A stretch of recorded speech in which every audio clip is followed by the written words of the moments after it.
Welcome dear students, आप सभी का स्वागत है बोर्ड एग्जाम्स यूट्यूब चैनल पर। तो डियर स्टूडेंट्स, इस वीडियो में हम करने वाले हैं हायर सेकेंडरी मुख्य परीक्षा वर्ष 2026 यानी कि कक्षा 12वीं जो आपकी पेपर होने वाला है 10 फरवरी को, उसका कंप्लीट पेपर सॉल्यूशन हम इस वीडियो में करवाने वाले हैं। अंग्रेजी का आपका पहला पेपर होने वाला है, तो उसका कंप्लीट पेपर सॉल्यूशन हम इस वीडियो में करने वाले हैं। तो आपको वीडियो को एंड तक कंप्लीट वॉच करना है। साथ ही में अगर आपने हमारे यूट्यूब चैनल को अभी तक सब्सक्राइब नहीं किया है तो आप हमारे यूट्यूब चैनल को सब्सक्राइब कर लीजिए, ताकि ऐसे ही वीडियोस की नोटिफिकेशन आपको सबसे पहले मिलती रहे। ठीक है, चलिए तो शुरू करते हैं बिना किसी टाइम को वेस्ट किए। सेट ए का पेपर है। टोटल आपसे 15 प्रश्न परीक्षा में पूछे जाने वाले हैं। समय आपको 3 घंटे का मिलने वाला है और 80 नंबर का आपका पेपर होने वाला है। एमपी बोर्ड क्लास 12 की परीक्षाएं 10 फरवरी से शुरू होने वाली है। तो आप हमारे चैनल को सब्सक्राइब कर लीजिए, ताकि आप परीक्षा में 80/80 अंक प्राप्त कर पाएँ। ठीक है, चलिए जी, तो बिना किसी टाइम को वेस्ट किए शुरू करते हैं। तो सेक्शन ए आती है आपकी रीडिंग। देखिए, शुरू करने से पहले मैं आपको बता देता हूँ, मैंने ऑलरेडी रेगुलर वीडियोस में मैंने जितने भी अपलोड करता हूँ कक्षा 12वीं के, उनमें सब में आपको बताता रहता हूँ कि आपकी जो बोर्ड परीक्षाएं होती है उनमें आपसे 10 नंबर का एक पैसेज आता है सेक्शन ए में। फिर आपसे 4 नंबर का एक और पैसेज पूछा जाता है जो टाइटल और नोट मेकिंग का होता है। ठीक है, फिर आपसे 5 नंबर का जो आपकी बुक है उसमें से एक पैसेज पूछा जाता है। फिर आपका 3 मार्क्स का एक और पैसेज आता है। फिर आपका 4 मार्क्स का जो विस्टास बुक है उसमें से एक पैसेज आता है। ठीक है, तो कुल मिला के 10 4 14, 5 19, 19 4 23 और 3 26, 26 नंबर के आपसे पैसेज पूछे जाने वाले हैं, जो आपको केवल पेपर में से देखकर ही लिखना है। ठीक है, तो 26 नंबर तो आपको फ्री में मिल जाएंगे। इस प्रकार से आप इजीली पेपर को सोल्व कर पाएंगे। ठीक है, तो चलिए, सेक्शन ई रीडिंग जो आपका पहला पैसेज 10 मार्क्स का होता है। Read the following passage and answer the questions given below. ठीक है, ये आपका एक पैसेज है। The song of birds is one of the loveliest sound in nature. ठीक है, इसमें 10 मार्क्स का पैसेज होता है ये, जिसमें से 8 क्वेश्चंस तो आपको पैसेज में से देखने को मिलेंगे, और जो 2 क्वेश्चंस होते हैं ये आपको, एक तो होता है इसमें वोकेब के ऊपर और दूसरा होता है इसमें ग्रामर के ऊपर। ठीक है, तो ये दोनों क्वेश्चंस के सॉल्यूशन मैं आपको बता देता हूँ। बाकी 8 जो क्वेश्चंस है वो आप अपने अकॉर्डिंग कर सकते हैं, इस पैसेज में से ही देखकर आपको करना है। ठीक है, तो देख लीजिए क्वेश्चंस। देखिए, 5वां क्वेश्चन मैं आपको बता देता हूँ। ठीक है, इंपॉर्टेंट है, ये क्वेश्चंस देखने को मिलते हैं पैसेज में अधिकतम। The adverb of mocking is, mocking की आपको एडवर्ब बताना है। ठीक है, तो एडवर्ब क्या होगी? मॉक होगी नहीं क्योंकि एक वर्ब होती है, मॉकरी होगी नहीं क्योंकि एक नाउन होती है, मॉक्ड भी नहीं होगी, ये एडजेक्टिव होता है। तो मॉकिंगली इस क्वेश्चन का राइट आंसर जाएगा बी ऑप्शन। ठीक है, मॉकिंगली इसमें आपको राइट आंसर लिखना है। ठीक है, इस प्रकार से आपको सॉल्व करना है। नेक्स्ट नेक्स्ट एक और क्वेश्चन है आपका, ये वाला 7वां क्वेश्चन। ठीक है, which of the following has the similar meaning of A group of birds, पक्षियों के समूह को क्या कहते हैं, ये आपको बताना है। तो देखिए, वैसे तो पक्षियों के समूह को फ्लाइट कहते हैं, FLIGHT, लेकिन यहाँ पे फ्लाइट ऑप्शन में नहीं है, तो फ्लॉक इस क्वेश्चन का राइट आंसर आ जाएगा। फ्लॉक क्या होता है? शीप्स का झुंड होता है। ठीक है, भेड़ों का झुंड होता है शीप्स का, तो यहाँ पे बर्ड्स का भी हम वही मानेंगे क्योंकि फ्लाइट ऑप्शन में नहीं है। ठीक है, तो बी ऑप्शन आपको इस क्वेश्चन का राइट आंसर लिखना है। ठीक है, इस प्रकार से आपके जो तो क्वेश्चंस थे मैंने आपको बता दिए हैं, और बाकी क्वेश्चंस आप पैसेज में से देखकर कर सकते हैं। ठीक है, चलिए नेक्स्ट जो क्वेश्चन है आपका, क्वेश्चन नंबर 2। क्वेश्चन नंबर 2 है आपका, read the following passage carefully and makes notes on it and also give suitable title to it. ठीक है, ये आपका 4 नंबर का एक पैसेज दे रखा है यहाँ पे। Violence has played a great part in world's victory. ठीक है, वॉयलेंस यानी कि होता है हिंसा। ठीक है, तो इसमें आपको टाइटल क्या लिखना है? टाइटल तो देखिए, आपको जो इसमें अधिकतम बार रिपीट होता है जिसके बारे में पैसेज दे रखा होता है, ये एक वर्ड में आपको लिखना होता है। तो यहाँ पे वॉयलेंस के ऊपर दे रखा है VOILENZ। ठीक है, वॉयलेंस इसमें हिंसा जो है वो टाइटल आ जाएगा। नोट्स के लिए आपको कुछ नहीं करना है, नोट्स के लिए बहुत बच्चे परेशान होते हैं, तो नोट्स में आपको इस पैसेज में से मेन 3 से 4 पॉइंट्स लिखना है केवल छांट कर इसमें से। ठीक है, तो वही आपके क्या हो जाएंगे? नोट्स हो जाएंगे। इस प्रकार से आप जो क्वेश्चन नंबर 2 आता है आपका 4 मार्क्स का passage, read the following passage carefully and make notes on it, और टाइटल आपको लिखना होता है इसमें। ठीक है, तो ये कर सकते हैं। अब आता है आपका सेक्शन बी, राइटिंग का। ठीक है, लेटर, एप्लीकेशन, ऐसे वगैरह होते हैं इनमें। तो देखिए, क्वेश्चन नंबर 3 क्या है आपका, you are Nakul Sahgal, you want to let your flat, आप अपने जो फ्लैट है उसको भाड़े पर देना चाहते हैं या फिर बेचना चाहते हैं। तो draft an advertisement to be published in the classified column of a newspaper. ठीक है, आपको एक एडवर्टाइजमेंट पब्लिश करवाना है न्यूज़पेपर में, तो आपको एडवर्टाइजमेंट इसमें लिखना है। ठीक है, इसका और वाला क्या है, you are Rohit Rajak, student of class 12th of government high secondary school Kolaras. You have find a bag in the school playground, आपको एक बैग मिला है स्कूल के प्लेग्राउंड में। Prepare a notice for the school notice board giving the information about the bag. ठीक है, तो आपको एक नोटिस तैयार करना है आपके स्कूल में लगाने के लिए, आपको किसी का बैग मिला है। ठीक है, तो आप बना सकते हैं यहाँ पे लॉस्ट लिख कर सारी जानकारी, यहाँ पे अपना नाम कॉन्टैक्ट नंबर दे सकते हैं, इस प्रकार से आप बना सकते हैं। ठीक है, नेक्स्ट फोर्थ क्वेश्चन है आपका, write a letter to the collector of your district about the lack of facilities and malfunctioning of the government hospital of your area. ठीक है, इसका और वाला क्या है, write a letter to your friend advising him to study English maths general knowledge and reasoning for upcoming NDA exam. ठीक है, अपने दोस्तों को एक लेटर लिखना है पढ़ाई के बारे में। ठीक है, ये क्वेश्चन नंबर 4 है। नेक्स्ट आता है आपका क्वेश्चन नंबर 5।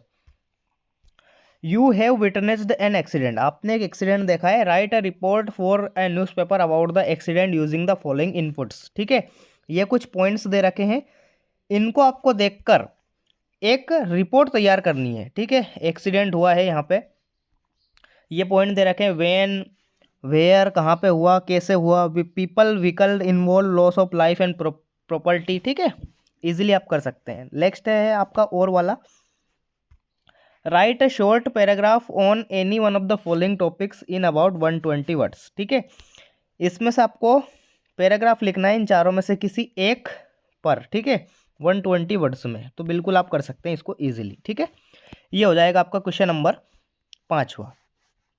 नेक्स्ट अब आता है आपका section C grammar. Section C grammar मैंने ऑलरेडी आपको बता रखा है कि सेक्शन सी के रेगुलर वीडियोस मैंने अपने चैनल पे अपलोड कर सकते हैं, और उन पे मैंने 10/10 की गारंटी आपको दी है।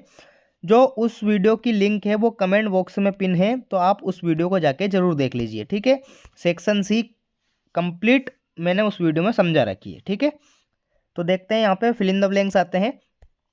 Work hard lest you dash fail, lest का पेयर शुड से बनता है, तो पहले में आपको राइट आंसर क्या लिखना है, शुड। ठीक है, शुड आपको लिखना है। Next, this table is made dash would, physically जब कोई चीज़ किसी दूसरी चीज़ से बनी हो तो वहाँ पे ऑफ का इस्तेमाल करते हैं, तो यहाँ पे आपको क्या लिखना है, ऑफ लिखना है। ठीक है, नेक्स्ट तीसरा है आपका, would you like to have dash coffee, यहाँ पे रिक्वेस्ट कर रहा है, तो इस केस में आपको सम का इस्तेमाल करना है। ठीक है, सम आपको इसमें राइट आंसर लिखना है। नेक्स्ट चौथा है आपका, I dash anything since morning, मैंने सुबह से कुछ नहीं खाया है। सिंस का प्रयोग किया है, तो यहाँ पे डिड नॉट नहीं होगा, डोंट भी नहीं होगा, हैवंट इसमें आपको राइट आंसर लिखना है। ठीक है, क्योंकि ये हेल्पिंग वर्ब होती है। ठीक है, नेक्स्ट है आपका 5वां, where is dash book that I gave you yesterday, यहाँ पे बुक स्पेशल बुक की बात कर रहा है, जो किताब मैंने तुम्हें कल दी थी वो कहाँ है, तो यहाँ पे द का इस्तेमाल करेंगे, क्योंकि द एक डेफिनेट आर्टिकल होता है। नेक्स्ट छठा है आपका, walk carefully you will fell down, यानी कि संभल कर चलो नहीं तो तुम गिर जाओगे, बट होगा नहीं, एंड भी नहीं होगा। एल्स का मतलब क्या होता है, नहीं तो आपको यहाँ पे एल्स राइट आंसर लिखना है। ठीक है, तो इस प्रकार से आपको fill in the blanks complete कर लेना है। ठीक है, 5 करना है आपको, मैंने 6 ही आपको बता दिए हैं।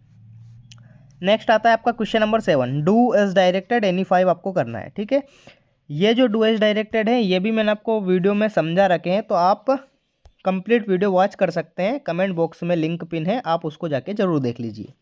पहला है आपका, he failed that dot he did not study well, combine the pair of sentences using so से इसको जोड़ना है, तो कैसे लिखेंगे आप, he did not study well, पहले आपको बाद वाली लाइन लिखनी है। ठीक है, he did not study well so he failed, उसने पढ़ाई ठीक तरीके से नहीं की इसलिए वह फेल हो गया, इस प्रकार से आपको लिखना है। Next, Mumbai is larger than Bhopal, change into positive degree, comparative, positive और सुपरलेटिव डिग्री के तीनों एग्जांपल्स मैंने आपको सेक्शन सी वाले वीडियो में समझा रखे हैं, तो आप उसको जाके जरूर देख लीजिए। ठीक है, यहाँ पे मैं नहीं बताऊंगा, वीडियो लंबा हो जाएगा। नेक्स्ट है आपका, as soon as the sunrises I wake up, no sooner से इसको जोड़ना है, तो देखिए नो सूनर, फिर इसके बाद इन्वर्जन होता है हेल्पिंग वर्ब का, तो कौन सा टेंस है, प्रेजेंट इंडेफिनिट है तो no sooner does the sun rises then I wake up. ठीक है, इस प्रकार से आपको सॉल्व इसको कर लेना है। बहुत सारे विद्यार्थी हैं जिनको कुछ भी समझ में नहीं आ रहा है, वो मेरी वीडियो जाके जरूर देख लीजिए, बार बार मैं आपसे कह रहा हूँ। चौथा है आपका he is the boy who has won the race. Indefinite identify the underlined clause. Who से इसको जोड़ा है तो हु कौन सा क्लाउज होता है? रिलेटिव क्लाउज यहाँ पे होता है। ठीक है, रिलेटिव क्लॉज। इस प्रकार से आपको इसका राइट आंसर लिखना है। नेक्स्ट है आपका पांचवा, he said to me you have been selected. Change the narration आपको करना है। तो देखिए सेड टू का क्या हो जाएगा? टोल्ड हो जाएगा। He told me that. You जो होता है सेकंड पर्सन, ये ऑब्जेक्ट के अकॉर्डिंग चेंज होता है, तो मी का क्या हो जाएगा? आई। हैव बीन की जो टेंस है वो चेंज होगा, पास्ट में जाएगा तो हैड बीन हो जाएगा। ठीक है, आई हैड बीन सिलेक्टेड। इस प्रकार से आपको सोल्व करना है नरेशन। ठीक है, next, unless you work hard you can not win the match. जब तक तुम कठिन परिश्रम नहीं करोगे तुम मैच नहीं जीत पाओगे। इफ से इसको जोड़ना है, तो इफ यू कौन सा टेंस है? प्रेजेंट इंडेफिनिट है। If you do not work hard, फिर पूरा सेम आपको लिखना है। ठीक है, तो इस प्रकार से आपको इफ से इसको जोड़ देना है। तो ये हो जाएंगे आपके complete do as directed, any 5 आपको करना था। ठीक है, चलिए नेक्स्ट जो क्वेश्चन है सेक्शन डी। सेक्शन डी मैंने आपको बता रखा है कि 5 नंबर का एक पैसेज आएगा इसमें आपकी फ्लेमिंगो बुक में से, फिर आपका 3 मार्क्स का एक पैसेज आएगा पोयम का, और फिर 4 नंबर का एक और पैसेज आएगा विस्टास में से। ठीक है, ये सेक्शन डी में आपसे पैसेज पूछे जाते हैं। तो देखिए, read the following passage extract and answer the questions given below. ये आपको एक कंप्लीट एक्सट्रैक्ट दे रखा है, 5 नंबर का है ये। इसमें से सारे क्वेश्चंस आप देख देख कर लिख सकते हैं। पहला जो वो है आपका पहला चैप्टर द लास्ट लेसन, उसमें से ये दे रखा है। ठीक है, बिल्कुल इजीली है, कर सकते हैं आप इसको देख देख कर ही। नेक्स्ट है आपका read the following extract and answer the questions given below. ये आपकी पोयम है, 3 मार्क्स की आपसे पूछी जाती है, एक पैसेज दे रखा होता है, ये दे रखी है यहाँ पे। ठीक है, चलिए तो इसके क्वेश्चंस मैं आपको बता देता हूँ। Who is the poet of keeping quiet. Keeping quiet के पोइट कौन है? तो कमला दास होगा नहीं, क्योंकि इन्होंने लिखा है my mother eight 60। John Keats होगा नहीं, क्योंकि इन्होंने लिखा है a thing of beauty. Pablo Neruda इस क्वेश्चन का राइट आंसर आ जाएगा, सी ऑप्शन आपको इसमें राइट आंसर लिखना है। तो बिल्कुल इजीली आप कर सकते हैं, इनको देखकर ही आपको लिखना होता है। ठीक है, ये आपका एक्सट्रैक्ट दे रखा है, 4 मार्क्स का ये होता है। ठीक है, the injured man was an American, ये आपका जो डॉक्टर सदाव वाला चैप्टर है उसमें से दे रखा है। ठीक है, the injured man was American. तो देखिए पहला ही जो क्वेश्चन है वो पूछा गया है who was an injured man, तो अमेरिकन। बिल्कुल इजीली है, आप इनको देख देख कर ही लिख सकते हैं। ठीक है, सभी आपको देखने को मिल जाएंगे। नेक्स्ट आते हैं आप क्वेश्चन एंड आंसर्स। ठीक है, क्वेश्चन एंड आंसर्स जो है आपको याद कर लेना है कंप्लीट, जो मैं आपको बता रहा हूँ। ठीक है, क्वेश्चन नंबर 10 है आपका answer the following questions in about 30 words, any 5 आपको करना है। फ्लेमिंगो बुक में से ये पूछे गए हैं, 2 into 5 10 मार्क्स के होते हैं। नेक्स्ट 11th क्वेश्चन है आपका इम्पोर्टेंट, जो सारे क्वेश्चंस है वो इम्पोर्टेंट है भाई। ठीक है, इम्पोर्टेंट है, इनको आपको अच्छी तरह से याद कर लेना है। Answer the following questions in about 30 words, any 3 आपको करना है। ये आपको पोयम जो है आपकी पोयम उनमें से आपसे पूछे जाते हैं। Next answer the following questions in about 30 words, ये आपकी विस्टास बुक में से पूछे जाते हैं। What does the third level refers to. ठीक है, इंपॉर्टेंट है ये भी, आपको इनको अच्छी तरह से याद करना है, एनी 2 करना है इनमें से। 13th क्वेश्चन है आपका answer the following questions in about 75 words, any 2 करना है, 3 मार्क्स का एक क्वेश्चन है। ठीक है, 14th क्वेश्चन है आपका answer the following questions in about 75 words में आपको लिखना है, 3 मार्क्स का है ये, कोई सा भी आप लिख सकते हैं दोनों में से।